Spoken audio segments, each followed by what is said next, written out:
and welcome to another episode of the Heal Your Worldview podcast. I'm your host, James Knight, and as always, this podcast is dedicated to connecting your current worldview, your philosophical perspective on everything, and the connection with your childhood trauma, and how those moments of trauma have influenced the story you tell yourself about how the world works. Today, I want to talk about all of the bad philosophy in history is connected to complex trauma of the whoever invented it. When I review, someone goes to a psychologist and the psychologist recognizes that someone is taking advantage of this person or whatever, right? And the psychologist says, you need to figure out why you don't have any healthy boundaries and you need to start setting those boundaries.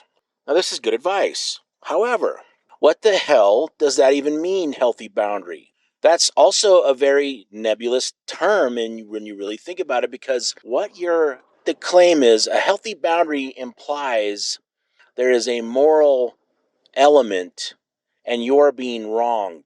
But as far as I'm aware, psychologists don't they don't teach people morality, right? I mean, a big segment of the mental health industry is subjective. They run subjective morality, right? Like putting little kids on ADHD medicine. There's all kinds of really terrible things that the mental health industry does.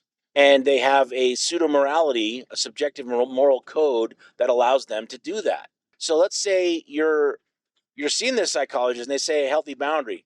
Well, how do you know what a healthy boundary is and what it is not? One of the huge problems that we face in Western culture, probably every culture, but Western culture to be sure, is when the moral line gets obfuscated. And what I mean by that is there's no objective morality, right? Our system runs on subjective code. There's all kinds of double standards in the moral code that we run with, okay? So let's say, how do you know the difference between how you like the toothpaste to be used, which is a preference, versus someone is actually attacking you and manipulating you and getting over on you? How do you know what the hell is something you should have a healthy boundary for if you don't understand basic morality? So this is direction that I'm going with what I'm looking at as a life coach, right? I'm going to overlap with some of the psychological principles, right? I understand complex trauma. We're going to talk about how your childhood has affected your life. And then I'm going to break in a new direction, okay? There is value in talking about the past and the wounds you have and all that stuff. That's great, okay?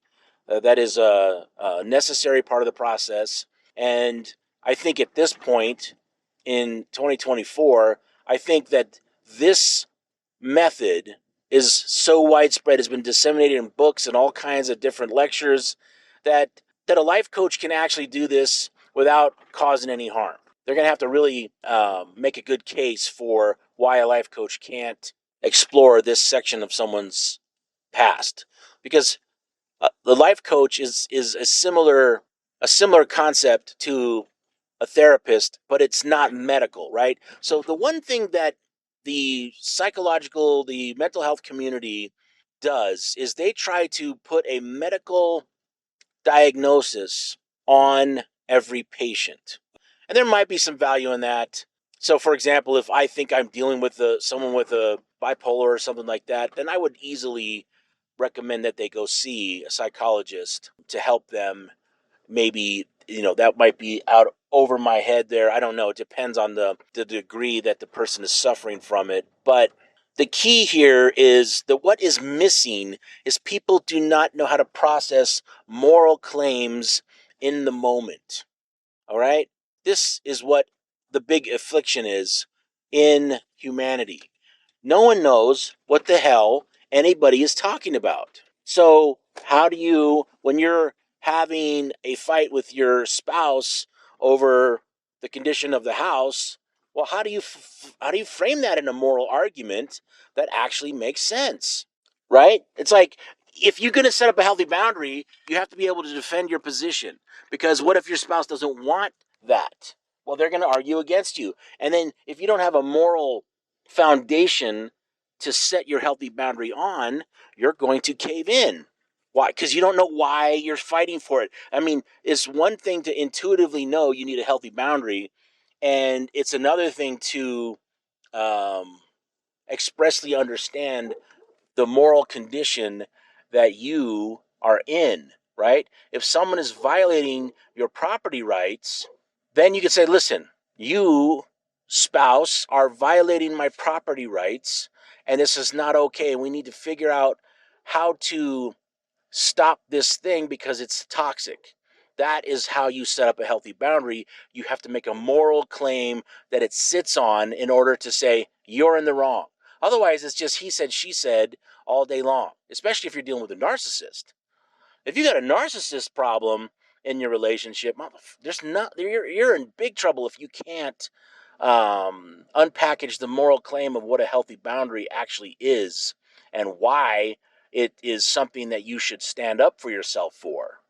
Otherwise, you're just going to get the subjective Olympics, and they're going to just pound you with their will and bad arguments, and you're going to what are you going to do? You're going to cave in because you don't understand the moral precedent that you're fighting for. It's like when your country gets taken over by an invading army. That army is in the wrong. You have been taken over by an enemy agent, and they are violating your property rights. Okay, that's the extreme version of it, but that's simple. If someone invades your town or your country or whatever, you're going to fight back. Or if you don't fight back, you're going to understand why you're not fighting back because you're scared or whatever. But there is never going to be the possibility that these guys that invaded you are the good guys. The moral claim is the same thing in your personal relationships, just on a smaller scale. Okay. So, for example, let's say you and your spouse have a joint checking account and you both put your paycheck in there, and that paycheck is to cover, all the expenses, the rent, the food, the power, all that stuff, right? And let's say every month you guys make enough money to pay your bills, plus there's a little extra left over for discretionary spending. Okay. Now, if the other person dominates the discretionary spending, that is a problem unless you agree to it. Okay. If you feel that there is an unfair balance in how the discretionary income is spent, then you have to assert a healthy boundary. Otherwise, it will just continue and it'll get worse. Or let's make that scenario just a little bit worse. Let's say you have a spouse that, let's say well, let's just keep it simple, right? Let's say you guys make $2,000 a month in your combined income, and 1,500 of it goes to expenses, and there's 500 left over. If that spouse spends $700 that month, now you're in trouble, right? Now you have cut into your expenses, and you're going to suffer. Okay, that is an egregious violation of morality, right? That's not even a healthy boundary issue. That's like, hey, you have now put us in danger, right? That's the one thing. Your spouse cannot put you in danger on a whim. Okay, that's where the morality really comes in. You really have to have a strong moral foundation in order to have a healthy relationship. And that's what is missing from psychology. Psychology, psychiatry, counseling, whatever, they skip over the moral part of the healthy boundary advice, right? Yeah.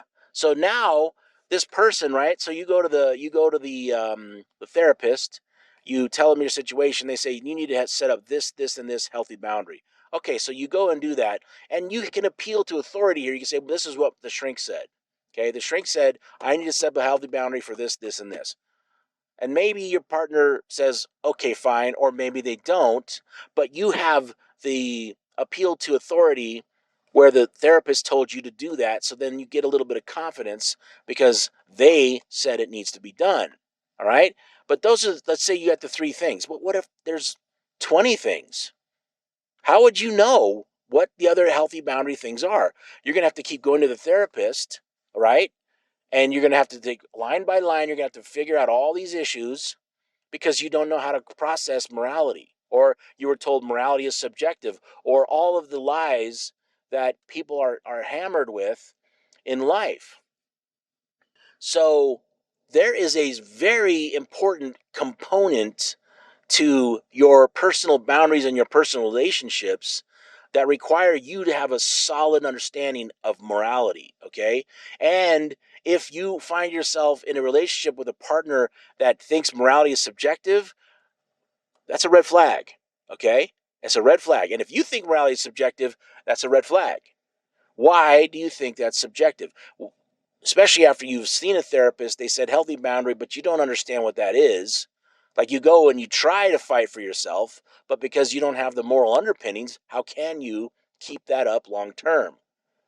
Because when people are taken advantage of, it can be very subtle sometimes. You don't know, right? How will you know? You just have that instinct. Your instinct says something's wrong, but instincts are annoying, right? Instincts are annoying. Well, how, you know, instincts are like the first piece that you understand something is wrong.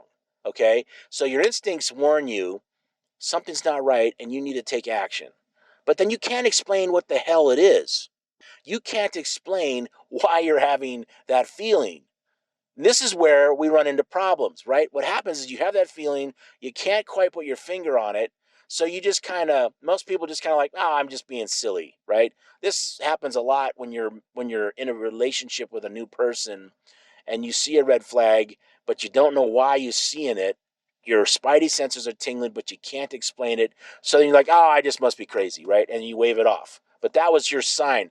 That was the moment when your nervous system and your instincts and your intuition actually warned you to pay very close attention here. You might be in trouble, and you ignored it. Okay.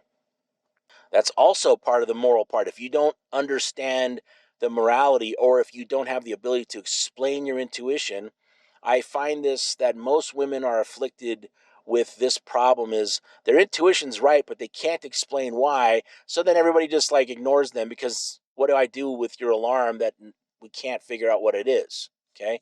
It just turns into white noise. And then you have an added stress problem that you can't solve because you don't know what to do. You don't know what the problem is. You don't know why the alarm is going off. And so you can't fix it. And then it makes you neurotic, right? That's the kind of stuff that makes people neurotic. They have 100 problems and they can't even figure out what one of the 100 is to even start to chip away at the list. So this is where I'm going to go with my channel.